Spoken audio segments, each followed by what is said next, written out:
Bien, amigos de Línea Directa, vamos a empezar el programa recibiendo a nuestro primer invitado, Aldo Vázquez. El doctor Aldo Vázquez va a conversar con nosotros. Él ha sido presidente de la Junta Nacional de Justicia. Doctor Vázquez, buenas noches, bienvenido. Muy buenas noches, señor Ursi. Encantado de saludarlo a usted y a todos los amigos de Sol TV. Muchísimas gracias por estar esta noche con nosotros y quería empezar la semana conversando con usted porque finalmente usted representa a uno de las personas que ha venido siendo fustigado por, en este caso, el Congreso. Pero usted como persona finalmente, porque usted representaba a una institución, porque era la institución como la Junta Nacional de Justicia, la que se pretendió debilitar y tomar en algunos momentos. Entonces, considerando esta crisis institucional que vivimos y ya dado pues que usted dejó el cargo, señor Vázquez, quiero primero empezar con este interrogante para que la población entienda lo importante que es defender las instituciones en nuestro país. ¿Dónde radica esto, señor Vázquez? Sí, yo le agradezco mucho la pregunta porque creo que los medios de comunicación y quienes estamos de alguna forma en la vida pública tenemos la obligación también de hacer docencia, es decir, de explicar, de transmitir la importancia, la relevancia de determinadas instituciones.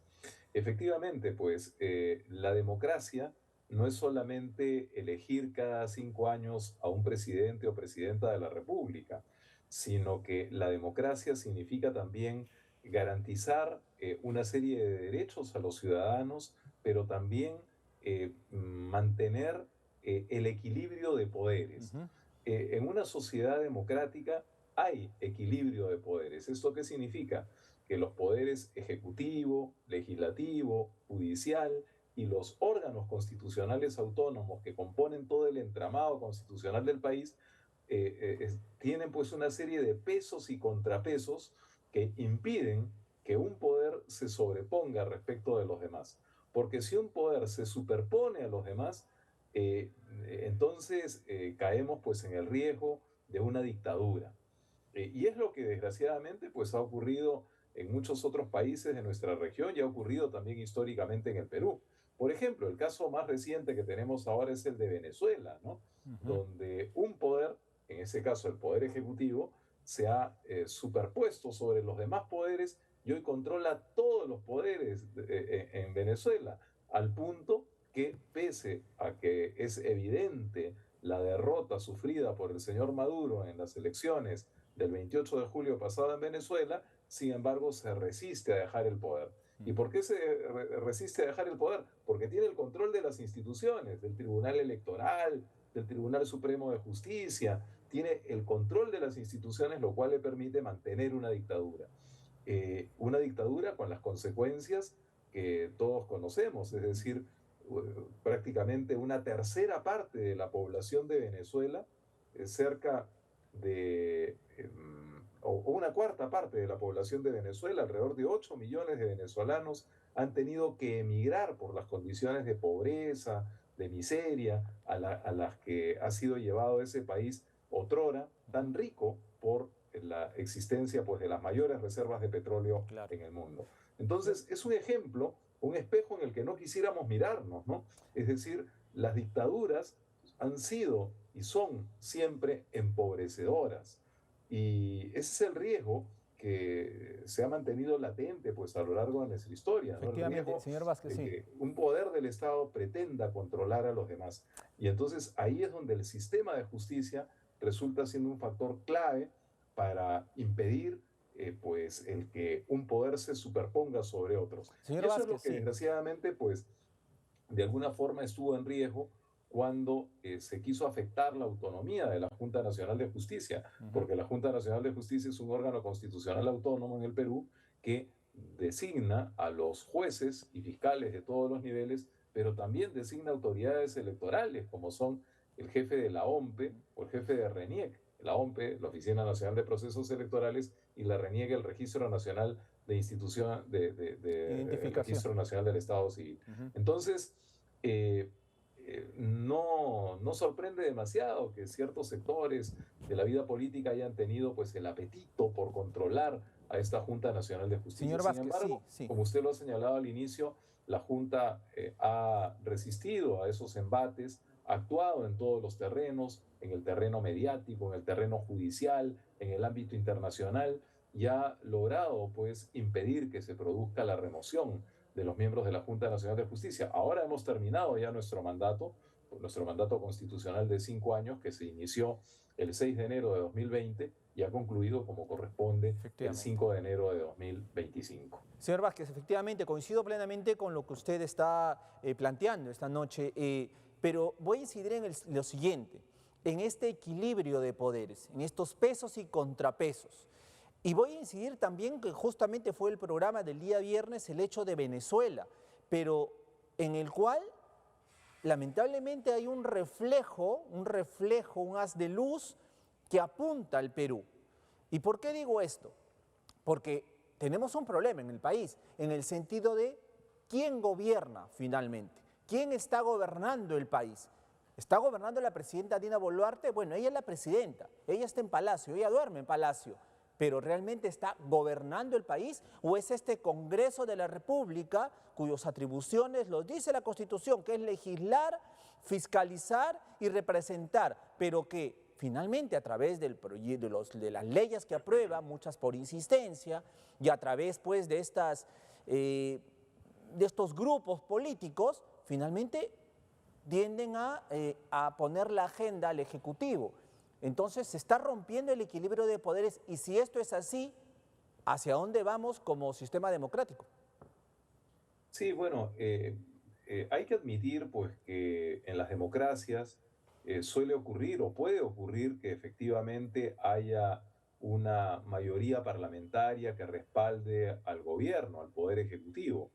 Y yo creo que lo que ocurre hoy día en el Perú es que efectivamente pues hay una relación muy cercana entre el poder ejecutivo y el poder legislativo. Sin embargo, ello en sí mismo no supone necesariamente una afectación a la democracia.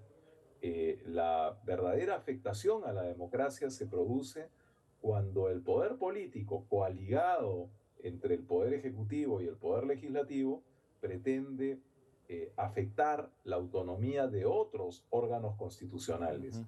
Es verdad que, por ejemplo, en los años 80, cuando gobernó en su segundo gobierno el presidente Fernando Belaúnde, tuvo una amplia mayoría parlamentaria. La tuvo también el presidente Alan García en su primer gobierno, una amplia mayoría Ujú. parlamentaria. Y claro, no podíamos cuestionar que un ejecutivo pudiese tener mayoría parlamentaria. Yo no quiero entrar en el análisis político de las razones Ujú. por las cuales Ujú. en este momento parecen efectivamente coaligados el poder ejecutivo y el poder legislativo. Lo que quiero señalar simplemente es que la relación íntima entre el poder ejecutivo y el poder legislativo, es decir, un legislativo que respalda con sus votos las iniciativas del ejecutivo, o un ejecutivo que no cuestiona en absoluto al legislativo. Eso puede ocurrir en democracia, pero lo que no puede ocurrir en democracia es que el poder político pretenda el control del sistema de justicia o de otros órganos constitucionales autónomos que tienen roles específicos y roles claves Ujú. para mantener el equilibrio de poderes. Por Sí, ejemplo, sí. no es aceptable en democracia que el poder político pretenda, por ejemplo, tener el control del Banco Central de Reserva, ¿no? Yo creo que todos hoy Ujú. día coincidimos en el Perú que una de las fortalezas que tiene nuestro país es el hecho de que podamos mantener un equilibrio monetario, es decir, el valor de nuestra moneda se ha mantenido en el tiempo. Y todos reconocemos que ello guarda relación con la autonomía del Banco Central de Reserva. Si Claro. por el contrario el poder político pretende manejar el valor de la moneda a través del Banco Central de Reserva, por supuesto que habría una grave afectación a la estabilidad monetaria del Ujú. país, pero también al equilibrio de poderes en el Perú. Sin De igual embargo, forma sí, ocurre sí. cuando el poder político pretende controlar sea el sistema electoral o el sistema de justicia. Y eso es muy grave porque ya no solamente afecta la calidad de un gobierno durante un quinquenio, sino que eventualmente puede pretenderse, como desgraciadamente pues podríamos suponer, puede pretenderse el vulnerar reglas de alternancia democrática y afectar procesos electorales futuros, como ha ocurrido Sí. en varios de los países de nuestra región, Sin ¿no? embargo, señor Donde vemos. Vázquez, sí. Sin embargo, señor Vázquez, si me permite, lamentablemente eso está ocurriendo en nuestro país. No están ahorita con el Banco Central de Reserva porque es un banco que finalmente con el señor Velarde está muy bien defendido, creo que por todos los peruanos. Sin embargo, desde el poder político se está queriendo tomar control de las instituciones. Se ha hecho de partir de él la Defensoría del Pueblo, se ha hecho, pues se pretendió pues controlar los organismos electorales, el Jurado Nacional de Elecciones tiene una espada de Damocles allí, al igual que el Poder Judicial en el sentido de querer revisar los fallos, al igual que el Ministerio Público y al igual como se pretendió hacer en este caso en su periodo con la Junta Nacional de Justicia, ¿no? Una tras otra, intentar controlarlos a través de suspensiones, a través de inhabilitaciones, a través del manejo de los votos, de la cantidad de votos. Entonces, la pregunta es, ¿el poder político está queriendo de alguna manera pues tomar el control de las instituciones de nuestro país? Y eso es evidente por todos. Sí, yo creo que desgraciadamente eso está ocurriendo. Yo suscribo la descripción que usted hace. Ahora, creo, sin embargo, que hay que defender la institucionalidad democrática. Y creo que el deber de defender la institucionalidad democrática no recae exclusivamente en quienes temporalmente hemos detentado algún cargo público, sino que es la propia ciudadanía la que tiene que defender esta institucionalidad, porque lo que está en juego, en definitiva, es nuestro propio futuro y es nuestra capacidad de decidir libremente. Entonces, lamentablemente en un país como el nuestro, pues no hay una cultura democrática suficientemente sólida.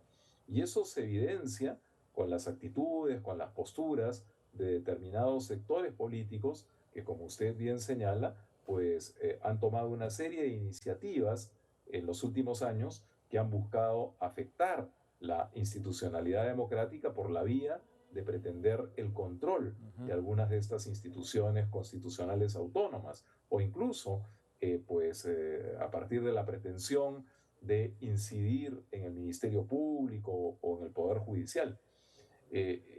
Frente a eso yo creo pues que tenemos el deber, como señalaba hace un momento, de hacer docencia, ¿no? Y de explicar a la ciudadanía cuánto afecta en su propia calidad de vida las afectaciones a la institucionalidad democrática. Hoy día, lo hemos dicho en muchas otras oportunidades también, la calidad de un país o el bienestar de un país no se mide exclusivamente por su producción, por su ingreso per cápita, por su innovación tecnológica, sino también por la calidad de sus instituciones. Los órganos internacionales que evalúan la perspectiva económica de un país, como por ejemplo la OCDE, este club de países ricos al que el Perú quiere acceder, ¿no? En los próximos días viene una misión de la OCDE, por ejemplo, para auscultar cuál es el estatus de la calidad institucional en el Perú. Porque para las economías importantes del mundo es muy importante también saber si es que en un país como el Perú se respeta o no la institucionalidad y los valores propios de la democracia. El Foro Económico Mundial cada año hace su informe de competitividad mundial, que es por supuesto muy auscultado y muy revisado por los grandes inversionistas en el mundo. ¿Y qué cosa revisa? No solamente revisa pues, los indicadores macroeconómicos de un país, sino que revisa también, da cuenta de la calidad de las instituciones del país. ¿Por qué? Porque el inversionista también tiene un gran interés en saber si en ese país hay seguridad jurídica o no. Y para poner un ejemplo que seguramente todos podremos comprender con facilidad, ¿alguien estaría interesado, por ejemplo, hoy en invertir en Venezuela cuando se sabe que no hay estabilidad política, que no hay seguridad jurídica suficiente, que las decisiones se toman a voluntad por parte de quien ostenta el control del poder? Bueno, pues ese tipo de preocupación tiene un gran inversionista, ¿no? ¿Por qué habría de invertir en un país que no le ofrece garantías de estabilidad democrática, de estabilidad institucional? La historia del Perú pues nos demuestra además cómo es que los periodos de autoritarismo o de abiertas dictaduras han sido además periodos de intensa corrupción, porque entre otras razones, pues donde no hay democracia, donde no hay instituciones sólidas, donde no hay equilibrio de poderes, quien detenta el control del poder no tiene contrapesos, y al no tener contrapesos, por supuesto que la vulnerabilidad del Estado es mucho mayor a manos de gobernantes autoritarios que eventualmente, pues, desgraciadamente, caen en la Exacto. corrupción, como ha ocurrido históricamente en el Perú. La obra de Alfonso Quirós, el gran historiador de la corrupción en el Perú, Sí, evidencia cómo es que en periodos de autoritarismo, en periodos de dictadura en el más Perú, corrupción. la corrupción se ha incrementado, y cómo es que en periodos democráticos, por el contrario, tiende a atenuarse, Y siendo efectivamente, igual y pues un mientras más, problema mayúsculo de nuestro efectivamente, país. y en gobiernos autoritarios más corrupción, pero también más represión a la población, a la ciudadanía. Y eso es lo que de alguna manera la ciudadanía quiere reclamar, salir, pero mira, ya hay más de 50 muertos en unas protestas sociales. La población está indignada, ¿no? Está indignada, pero tal vez contenida por esto. Y ahora surge la petición de querer retirarse de la Corte Interamericana de Derechos Humanos. Ya hay pedidos formales de grupos políticos. Entonces, ¿cómo responder a eso? O sea, ¿qué tanto daño nos haría el hecho de salir de la Corte Interamericana? Sí, el Perú ha suscrito lo que se conoce como la Convención Americana de Derechos Humanos, o Ujú, el Pacto de San José de Costa Rica, que ujú. es como también se le denomina. Ahora, esta Convención Americana de Derechos Humanos lo que hace es reconocer a todos los ciudadanos de las Américas un conjunto de derechos fundamentales, de derechos humanos, ¿no?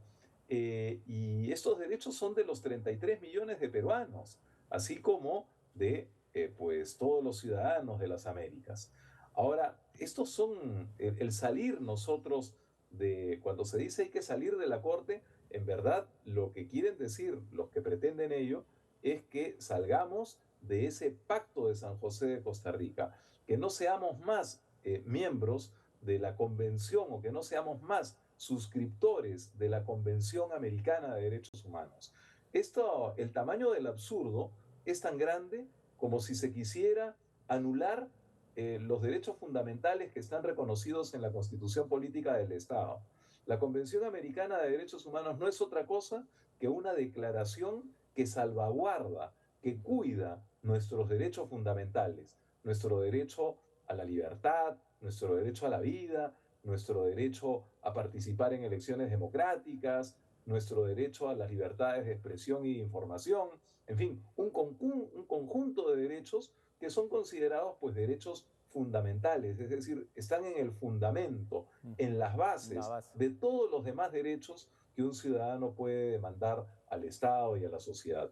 Entonces, claro, la Corte Interamericana no es sino un instrumento que está contenido en la propia Convención Americana de Derechos Humanos, un instrumento de garantía que garantiza la vigencia de nuestros derechos, de tal manera que si el Estado peruano vulnera nuestros derechos, nosotros podemos acudir a la Corte Interamericana para que la Corte pueda garantizar de modo efectivo, como un tribunal, ordenar el respeto por nuestros derechos fundamentales. De modo que esta pretensión de que el Perú abandone la Convención Americana de Derechos Humanos y consecuentemente la Corte Interamericana de Derechos Humanos tiene un solo propósito, y ese propósito es el de atenuar, afectar, limitar nuestros derechos fundamentales que ya no podríamos invocar ante un tribunal internacional como ocurre actualmente, ¿no? Que ante la vulneración por parte del Estado peruano de nuestros derechos, los ciudadanos podemos acudir a la Corte Interamericana, y podemos acudir a la Corte Interamericana porque para eso el Perú ha suscrito un convenio internacional donde acepta Ujú. la jurisdicción, la competencia de esta Corte Interamericana de Derechos Humanos ante eventuales vulneraciones a nuestros propios derechos aquí dentro del territorio peruano. Efectivamente, hay tantos temas en agenda, doctor Vázquez, amigos televidentes, que desde el Congreso, el único que están legislando es En lugar de luchar contra la delincuencia, es legislar normas a favor de la delincuencia. En lugar de luchar contra la corrupción, dan normas a favor de la corrupción. En lugar de fortalecer instituciones, dan normas para debilitar instituciones. En lugar de salvaguardar nuestros derechos, están planteando posibilidades de querer retirarse de la Corte. En fin, o sea, el mundo al revés totalmente, y un gobierno, lamentablemente, en este caso de Dina Boluarte, que simplemente mira desde el balcón y no hace nada absolutamente. Doctor Vázquez, le agradezco muchísimo por estar esta noche con nosotros y nada, pues hasta otro momento, y vamos a estar obviamente pues analizando el tema porque qué duda cabe, es una voz autorizada, habiendo presidido la Junta Nacional de Justicia. Doctor Vázquez, un abrazo a la distancia, muchísimas gracias. Muy agradecido con usted, señor Urcia. Un saludo afectuoso a toda su teleaudiencia en todo el Perú. Muchísimas gracias. Doctor Aldo Vázquez estuvo con nosotros, expresidente de la Junta Nacional de Justicia.